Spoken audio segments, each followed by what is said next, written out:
It is my opinion that you do not really understand the concept of banking. All the banks are broke.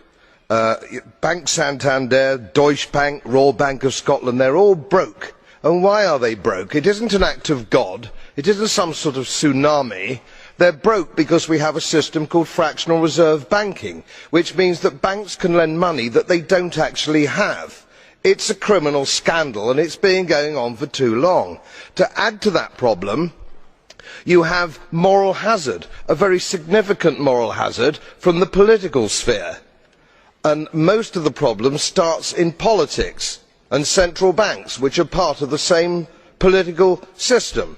We have counterfeiting, sometimes called quantitative easing, but counterfeiting by any other name. The artificial printing of money, which if any ordinary person did, they'd go to prison for a very long time. And yet governments and central banks do it all the time. Central banks repress the amount of interest that rates are, so we don't have the real cost of money. And yet we blame the real retail banks for manipulating LIBOR. The sheer effrontery of this is quite astonishing. It's central banks that manipulate interest rates, Commissioner.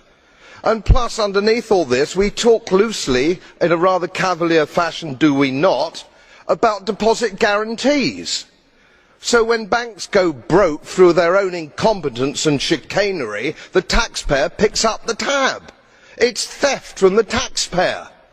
And until we start sending bankers, and I include central bankers and politicians, to prison for this outrage, it will continue.